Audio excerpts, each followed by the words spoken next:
Frank Sinatra was one of the most powerful figures Hollywood ever created. At his height, he was everywhere, on cinema screens, on radio waves, on the lips of a generation that learned how to love, regret, and dream through his voice. Films like From Here to Eternity and The Man with the Golden Arm turned him into more than a singer crossing into acting. They made him an emblem of American masculinity, wounded yet dominant, elegant yet dangerous. Awards followed, applause became routine. For a long time, it seemed impossible to imagine Hollywood without him. But behind the triumph lived a different narrative, one far less polished. Sinatra's private life was never quiet. His romances were not simply love stories, they were storms played out in public view. Passionate relationships collapsed under jealousy, control, and emotional volatility. Marriages became headlines, breakups became legends. The man who sang about tenderness often struggled to live it peacefully. Those closest to him described a personality driven by intensity, pride, and a fear of losing ground once it had been gained. Then there were the rumors that never faded. They followed him from studios to private gatherings, from whispered conversations to journalistic blind spots. Sinatra was often seen in the company of men whose influence extended far beyond entertainment. Names were never confirmed, accusations were never proven, yet the silence surrounding these associations was itself unsettling. In an era when careers could be destroyed overnight, Sinatra's ability to recover, return, and reassert control raised questions that Hollywood never fully answered. There were moments when his career seemed finished. Studios distanced themselves. His popularity wavered. The industry moved on, as it always does. And then, unexpectedly, doors reopened. Roles appeared that restored his status. Opportunities arrived just as decline seemed inevitable. To some, it was talent reclaiming its place. To others, it felt like intervention from forces rarely discussed publicly. Sinatra never explained. He did not need to. Mystery in his world was part of survival. From the outside, this life looked like a string of victories punctuated by scandal, fame, collapse, resurgence, repetition. But beneath these cycles lay a deeper tension that shaped every decision he made. Sinatra lived with the awareness that Hollywood's love is conditional, that applause fades, that voices weaken, that legends are remembered only as long as the world chooses to listen. He understood what it meant to stand on the peak and look down, knowing how far the fall could be. He saw peers vanish into obscurity. He watched idols become memories. And slowly, almost imperceptibly, the fight shifted. It was no longer about reaching the top. It was about staying there, whatever the cost. Tonight, Hollywood Dark Side TV invites you to look at Frank Sinatra not only as a symbol of success, but as a man navigating fame's most dangerous contradiction. The closer you are to immortality, the louder the fear of disappearance becomes. He once stood at the absolute summit of Hollywood Tower, adored and untouchable in appearance. But the question remains, lingering beneath the music and the myth. He once stood on top of the world, but where did that world leave him in the end? Frank Sinatra was born far from glamour, in a world that offered little room for softness. He entered life in Hoboken, New Jersey, a working-class town shaped by immigrant struggle, narrow streets, and unspoken rules. His family background was modest but intense. His mother, Dolly Sinatra, was a woman of fierce personality and local influence, deeply involved in community politics and social networks. His father, Marty Sinatra, was quieter, disciplined, a former boxer who understood endurance more than ambition. Between them, young Frank grew up learning two opposing lessons: how power is exercised loudly and how it is preserved silently. From childhood, Sinatra sensed that presence mattered. In a crowded household and a crowded neighborhood, being noticed required force of character. He was not physically imposing. He did not command rooms by size or strength. What he possessed instead was sensitivity and an acute awareness of emotional shifts around him. Music became the place where that sensitivity found direction. Listening to radio singers late at night, he learned that a voice could travel beyond walls, beyond class, beyond limitations imposed at birth. Yet the path toward music was never smooth. Sinatra did not receive formal musical training in the traditional sense. He learned by imitation, by observation, by relentless listening. He studied phrasing, breath control, and emotional timing with obsessive focus. What others treated as instinct, he treated as discipline. Even early on, he understood that sounding effortless required intense control behind the scenes. His early years as a performer were marked by rejection and instability, small venues, uncertain pay, constant competition. He joined bands not as a star, but as a replaceable voice.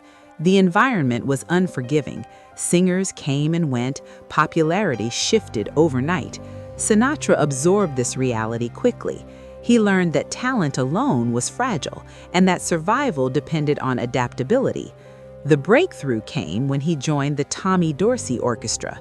Under Dorsey's leadership, Sinatra refined his technique and learned professionalism at scale.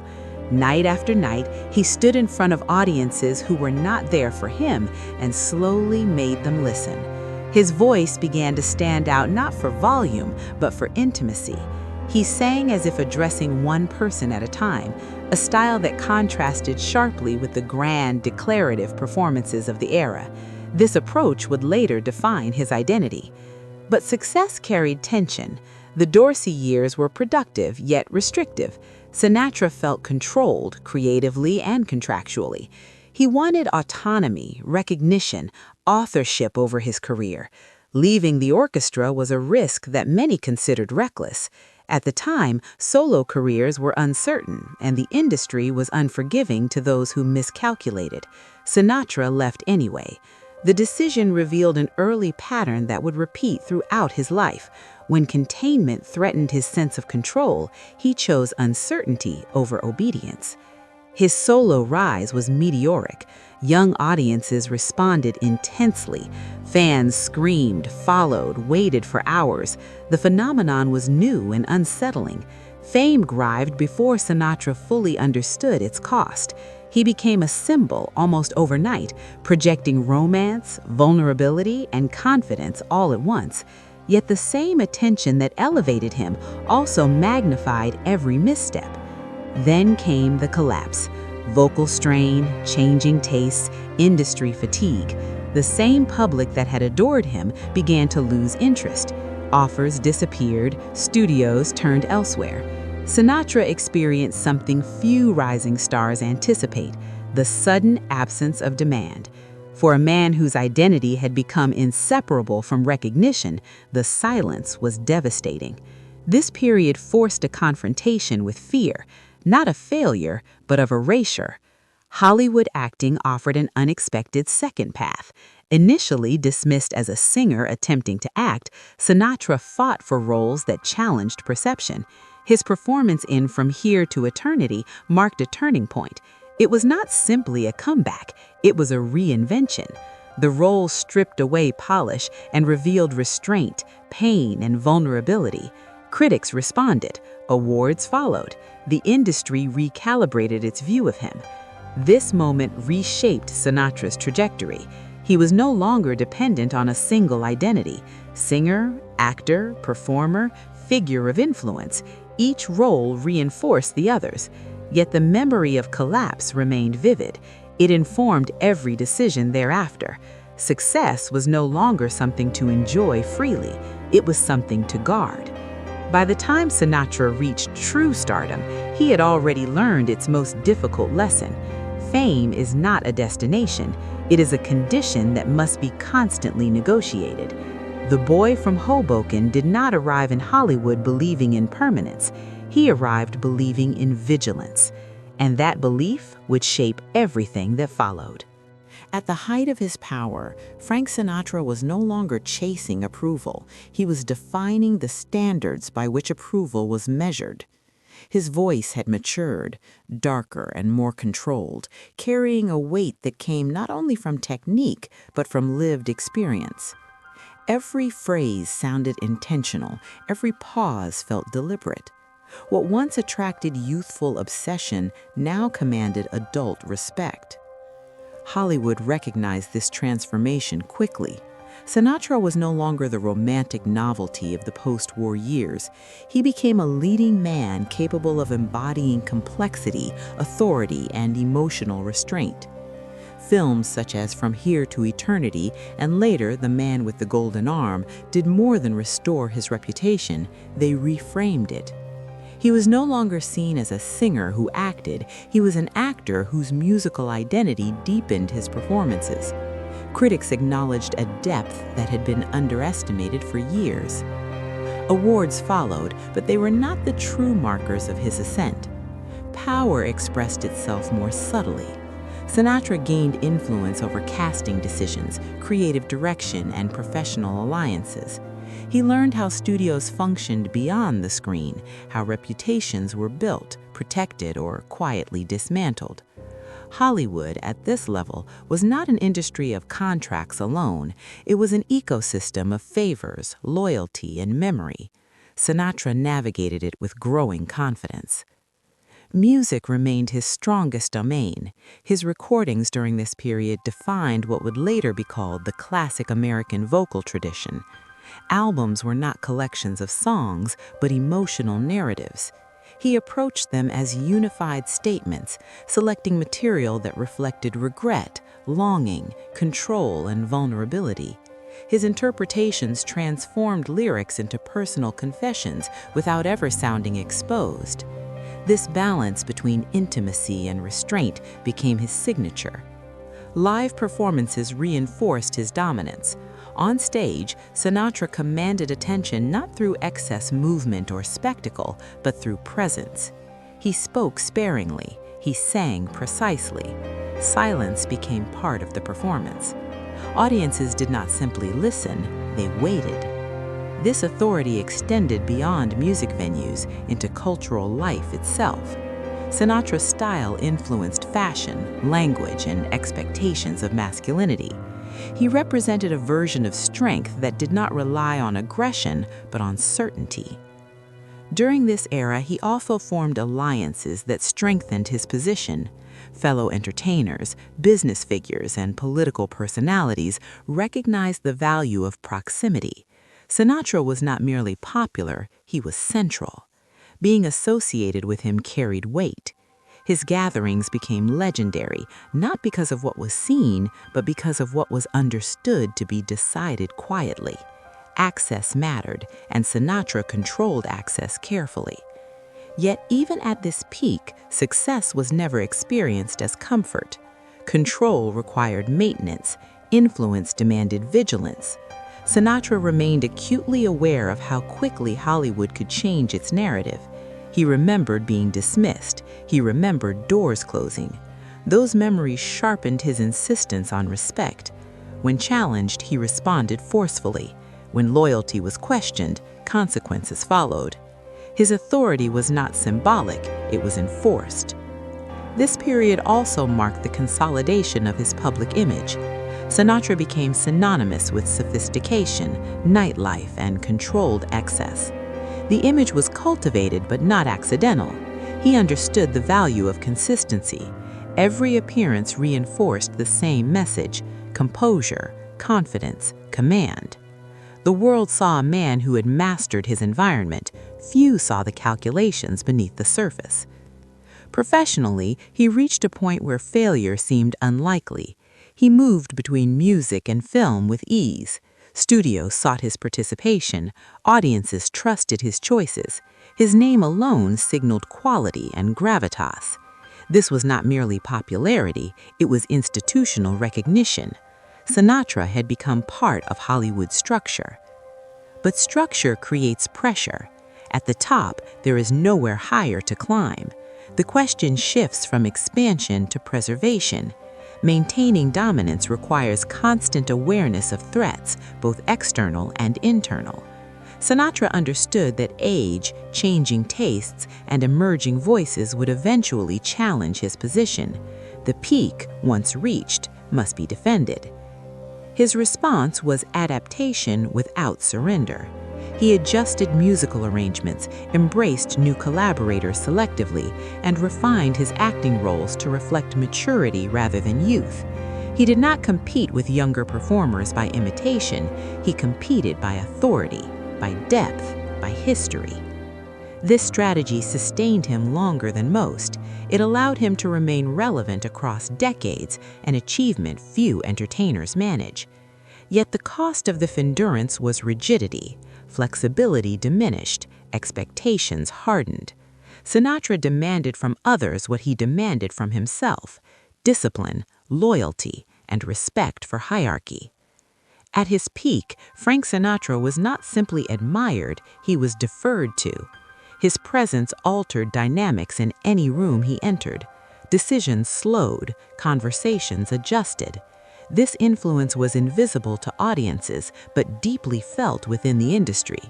Hollywood rewarded him not only with roles and recognition, but with deference.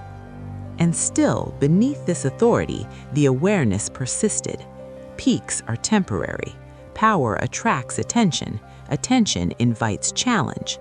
Sinatra had reached the summit, but the memory of falling never left him. The higher he stood, the more carefully he watched the ground below.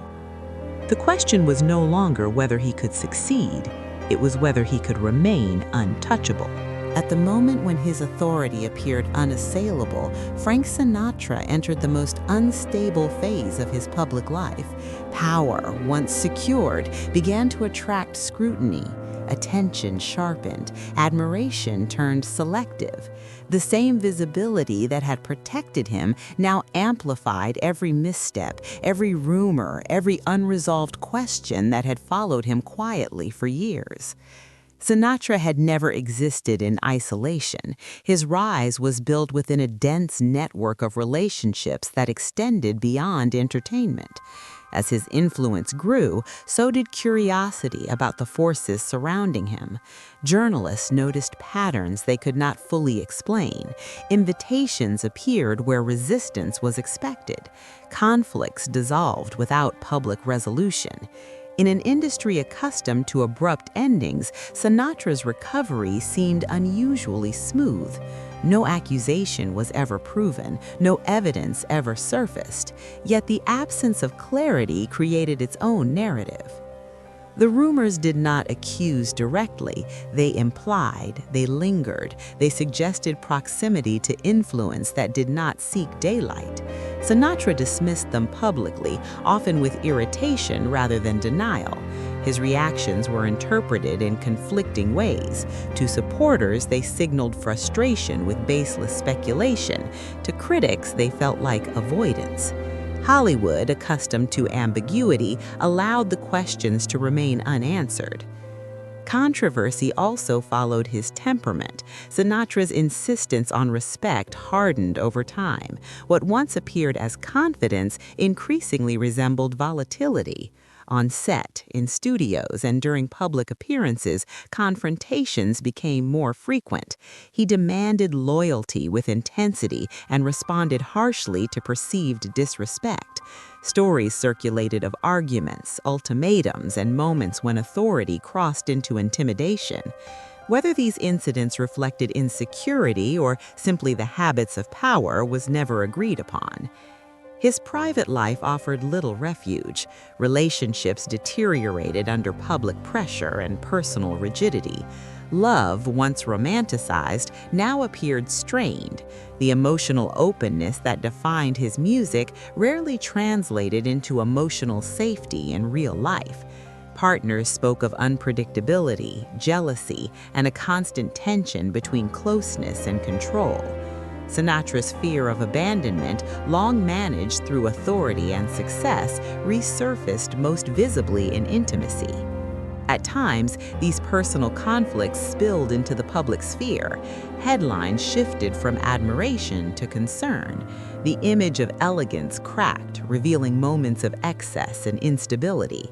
Sinatra responded by retreating further into control. He tightened his circle, reduced trust, increased vigilance.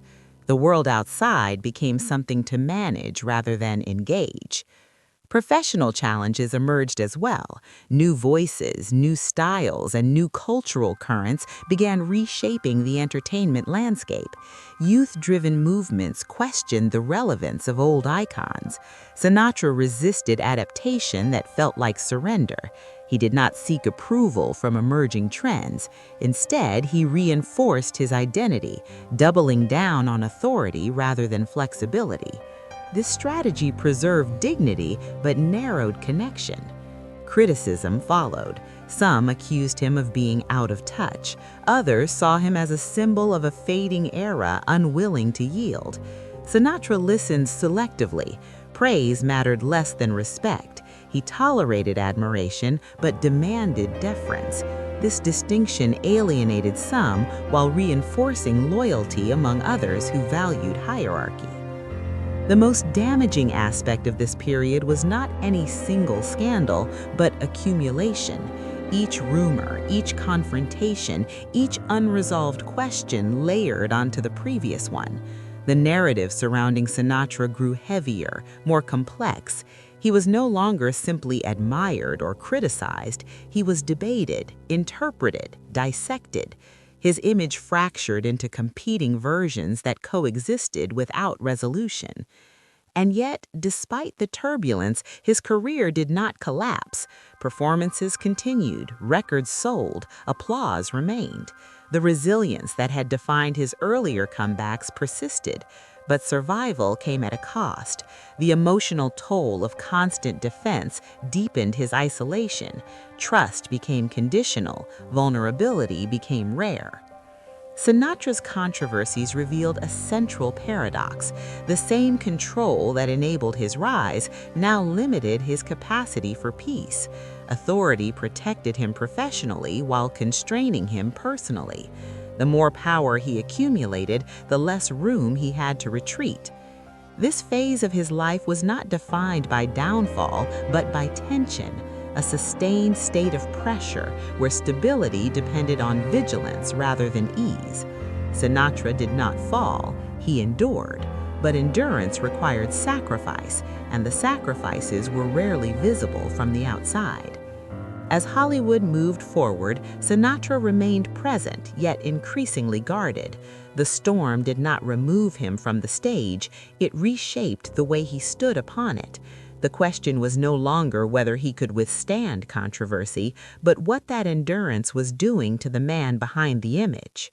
As time advanced, the spotlight surrounding Frank Sinatra did not disappear. It changed its temperature. The applause became less urgent, the attention less demanding, but the weight of expectation remained. Sinatra had outlived many of his contemporaries. In doing so, he entered a phase few stars truly understand, not decline, but distance. He continued to perform, yet the urgency that once defined every appearance softened. Concerts became more controlled, more selective. The voice, though still recognizable, carried the marks of time. Sinatra adapted by leaning into phrasing rather than power, interpretation rather than reach. Each performance felt less like a conquest and more like a negotiation with memory. Audiences no longer expected perfection, they expected presence. Hollywood, meanwhile, moved forward without pause.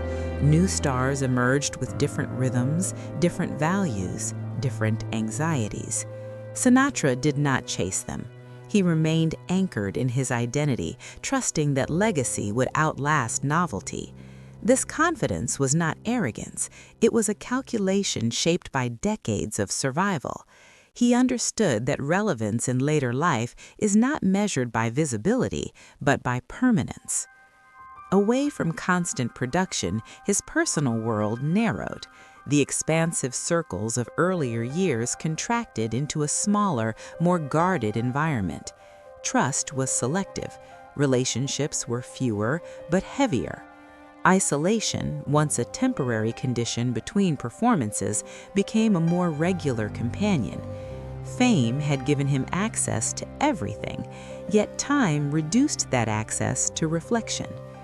In this quieter phase, Sinatra confronted the reality he had spent his life resisting. Silence was no longer a threat, it was unavoidable. The industry that once revolved around his presence now acknowledged him as history rather than competition. Invitations honored legacy, not necessity. He accepted this shift publicly, but privately the adjustment was complex. There were moments of satisfaction, seeing his work endure, hearing younger artists reference his influence, watching recordings remain relevant beyond their era. These acknowledgments offered reassurance that his voice would not vanish simply because it no longer dominated charts. Yet reassurance does not erase habit.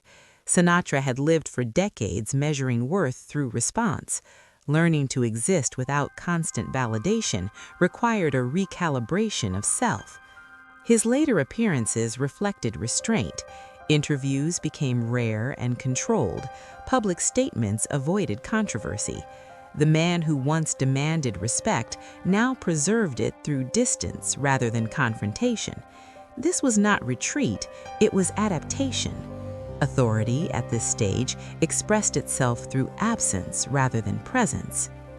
Physically, age imposed limitations. Energy diminished, health required attention. Sinatra faced these realities without public complaint, maintaining the image of composure he had always cultivated. Vulnerability remained private. Weakness was never offered as spectacle. Even in aging, he controlled the narrative. Emotionally, reflection deepened. The accumulation of relationships, conflicts, successes, and losses settled into memory. Regret did not surface publicly, but it lingered implicitly. Songs he once performed with confidence now carried personal resonance. Lyrics about longing and finality no longer belonged only to characters, they echoed lived experience. This stage of life was defined not by retreat from relevance, but by negotiation with legacy. Sinatra did not attempt reinvention. He did not apologize for his past. He allowed history to assemble its own conclusions. His role shifted from participant to reference point. The industry did not need him to perform to acknowledge his influence. Living after the height of fame requires accepting that one's presence is no longer essential, only respected. Sinatra navigated this transition with the same discipline that had guided his rise. Control replaced ambition, observation replaced pursuit, silence replaced noise. The boy from Hoboken, who had once feared disappearance, now lived inside permanence. His voice existed independent of performance. His image survived without reinforcement. What remained was the man himself, separated at last from the machinery of constant relevance. The spotlight no longer followed him, but it did not forget him either. The question shifted once again, not whether he mattered, but how he would be remembered. For Frank Sinatra, family was never a place of rest. It was a mirror that reflected both his longing for connection and his inability to sustain it without control. Fame did not replace family for him, but it reshaped every bond that entered his orbit. Love, loyalty, and distance became intertwined, often inseparable. Sinatra's marriages were followed closely by the public, yet their true weight was felt privately. Each relationship began with intensity and promise, driven by attraction and mutual admiration. But as time passed, the demands of his identity complicated intimacy. He was not only a partner, he was a symbol, a schedule, a reputation that required constant management. Emotional space narrowed under the pressure of expectation. The structure of family life conflicted with the rhythm of fame. Stability required consistency. Sinatra's world thrived on movement. Performances, travel, negotiations, and appearances left little room for predictability. This imbalance produced tension that affection alone could not resolve. Love became conditional, shaped by absence and return rather than shared continuity. Fatherhood introduced a different challenge. Sinatra cared deeply about his children, yet his presence was often filtered through distance. He provided protection, access, and opportunity, but struggled with availability. The same intensity that fueled his career made emotional patience difficult. Authority entered spaces where reassurance was needed. Expectations replaced listening. His children grew up under the weight of a powerful name. Being a Sinatra meant visibility before choice. Their identities were often interpreted through comparison rather than individuality. Opportunities appeared easily, but freedom arrived slowly. Success was celebrated as inheritance, failure was magnified as deviation. Sinatra sought to shield them from harm, yet his influence inevitably shaped their paths. In moments of conflict, his instinct was intervention rather than withdrawal. He believed responsibility meant involvement, even when that involvement created pressure. Boundaries blurred, protection became proximity. Over time, this dynamic strained relationships that required autonomy to mature. Love remained, but simplicity did not. Beyond immediate family, Sinatra's concept of kin extended outward. He treated loyalty as a form of family, surrounding himself with people who offered consistency in a world defined by change. These bonds were strong, but conditional. Trust required alignment. Dissent created distance. This structure provided stability, but limited emotional flexibility. As his public presence diminished, these relationships were tested. Without constant activity to organize interaction, silence revealed unresolved tensions. Some bonds endured, strengthened by time and shared history. Others faded quietly, unable to adapt without the structure fame had provided. Sinatra did not publicly lament these losses. He accepted them as part of consequence. Life beyond fame required adjustment. Without constant performance, identity became less defined by response. Sinatra filled this space selectively. Private gatherings replaced public events. Routine replaced unpredictability. Control shifted from external to internal. He remained deliberate, measured, and guarded, even in personal moments. In this phase, reflection deepened. Family was no longer something to manage, it was something to observe. Relationships were evaluated through memory rather than expectation. Regret was never articulated openly, but its presence was implied in restraint. The urgency to correct past imbalances faded with time's finality. Sinatra's later years were not marked by reconciliation narratives or dramatic closures. They were defined by coexistence. Family members existed within his life without theatrical resolution. Love was expressed through provision, acknowledgement, and continuity rather than emotional disclosure. This approach reflected his lifelong pattern, offering stability where vulnerability felt risky. Life beyond fame stripped away distraction. What remained were relationships shaped by decades of intensity, distance, loyalty, and expectation. Sinatra did not reinvent himself in this period. He did not seek redemption arcs or public confessions. He allowed history to remain complex, unresolved, and human. Family, for Sinatra, was neither failure nor refuge. It was a parallel journey, affected but never fully determined by fame. The man who mastered performance struggled with presence. The icon who commanded rooms navigated intimacy with caution. These contradictions were not resolved, they were carried. As the final chapters of his life unfolded, Sinatra existed not as a public force, but as a private figure shaped by legacy. Fame had given him power, time required him to live without it. Family remained, altered but enduring, bearing the imprint of a life lived in constant motion. The question left unspoken was not whether he loved his family, it was whether fame had ever allowed him to love simply. Long after the spotlight shifted away, Frank Sinatra remained present in ways that did not require appearance. His legacy did not depend on continued visibility. It lived in structure, in standards, in the quiet rules that shaped how performers understood longevity. Sinatra became less a figure to imitate and more a reference point, invoked whenever questions of endurance, authority, and artistic identity emerged. In music, his influence reshaped interpretation itself. Sinatra did not change how songs were written, he changed how they were inhabited. Phrasing became narrative, timing became emotional architecture, silence gained meaning. Generations of singers studied his restraint, not to copy it, but to understand how control could intensify feeling rather than suppress it. Even artists who rejected his style defined themselves in contrast to it, acknowledging his presence by resisting it. Recording practices shifted under his shadow. Albums were no longer random collections, they became cohesive statements. Mood mattered, sequencing mattered, emotional continuity mattered. This approach influenced artists far removed from Sinatra's genre, embedding his philosophy into the industry's evolving language.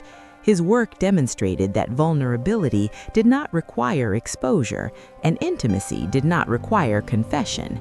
In cinema, his legacy was more subtle but equally persistent. Sinatra proved that reinvention was possible without erasing origin.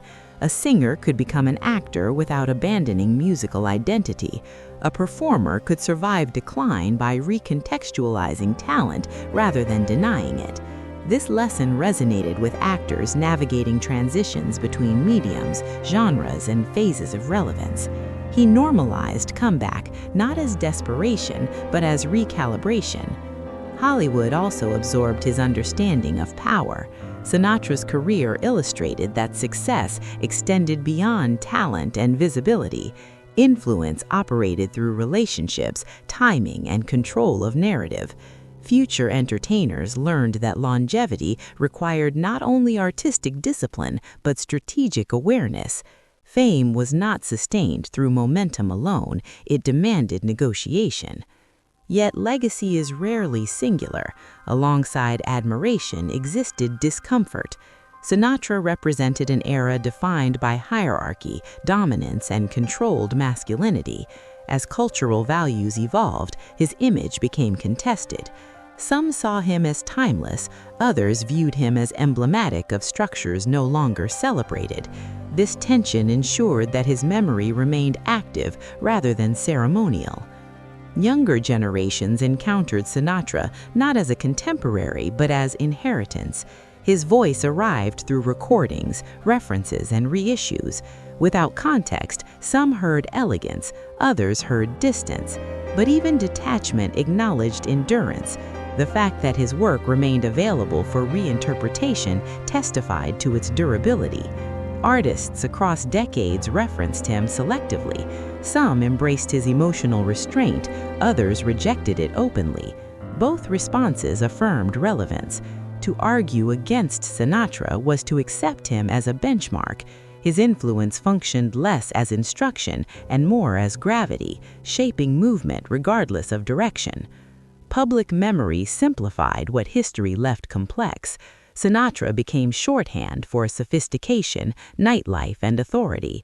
The contradictions that defined his life softened into symbols, yet beneath the symbols remained unresolved questions. How much control preserves art, and how much constrains it? Where does charisma end and power begin? Can endurance coexist with emotional cost? Institutions honored him, awards accumulated, retrospectives framed his achievements. But institutional recognition was not the final measure of legacy. Sinatra's true endurance lay in presence without participation. His voice continued to accompany moments of solitude, reflection, and nostalgia, detached from the man who produced it. In this way, Sinatra achieved what few performers do. He outlived relevance without becoming obsolete. His work transitioned from consumption to reference, from experience to context. He was no longer part of the conversation, he shaped the language in which the conversation occurred. Yet legacy also carries silence. Certain aspects of his life remain deliberately undefined, rumors unresolved, relationships incompletely understood, motivations interpreted but never confirmed. Sinatra did not leave clarity behind. He left material. History assembled meaning from fragments rather than statements. This ambiguity preserved his myth. Definitive answers reduce complexity. Sinatra's legacy resists resolution, allowing each generation to project its own values, critiques, and longings onto his image. He remains simultaneously admired and questioned, celebrated and dissected. In the end, his influence is not found solely in technique or success, it exists in the cautionary dimensions of fame. Sinatra demonstrated that greatness can coexist with fear, authority with insecurity, endurance with isolation. These contradictions resonate precisely because they remain unresolved. As time continues to move forward, Frank Sinatra exists less as a man remembered and more as a presence encountered. His voice, his image, his reputation persist independently of biography. Legacy, in his case, is not a conclusion, it is a condition. The question left to history is not whether he mattered, it is how much of what came after still speaks in his tone. Looking back at the life of Frank Sinatra, it becomes clear that his story cannot be reduced to success, scandal, or legacy alone. It was a life shaped by constant motion, by the tension between visibility and disappearance, by the effort to remain essential in a world that replaces its heroes without hesitation. Sinatra did not simply live through fame, he negotiated with it, resisted it, and ultimately outlasted it. He rose from modest beginnings to define an era. He fell, returned, and reinvented himself when many believed his time had ended. He commanded admiration, loyalty, and fear in equal measure. And yet, beneath the authority and elegance, there remained a man deeply aware of how fragile relevance can be. Sinatra's achievements were undeniable.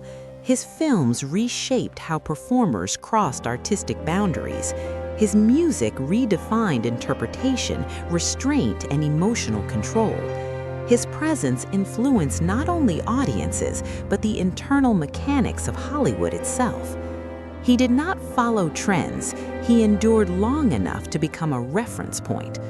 But endurance carries a price. His life reveals the cost of maintaining control in an environment built on instability, the emotional distance, the guarded relationships, the inability to fully rest inside intimacy. Fame offered him power, but rarely peace. Authority protected his career, yet narrowed his personal world. Sinatra never offered a final explanation for his choices. He did not seek public absolution or confession. He allowed contradiction to remain unresolved, trusting history to assemble meaning from fragments rather than statements. In doing so, he preserved complexity rather than clarity. This is why his story continues to resonate, not because it provides answers, but because it mirrors a universal conflict: the desire to be remembered, the fear of being forgotten, the struggle to balance ambition with vulnerability.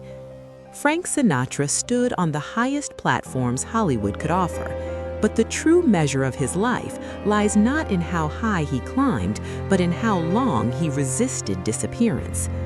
Today, his voice still fills rooms he never entered. His image still shapes expectations of artistry and authority.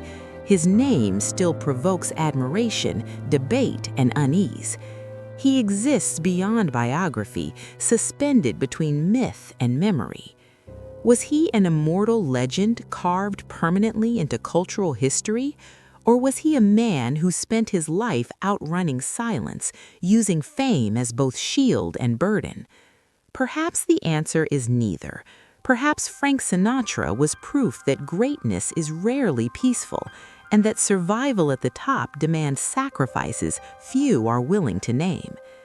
At Hollywood Darkside TV, we do not seek to dismantle legends, we seek to understand what it costs to become one.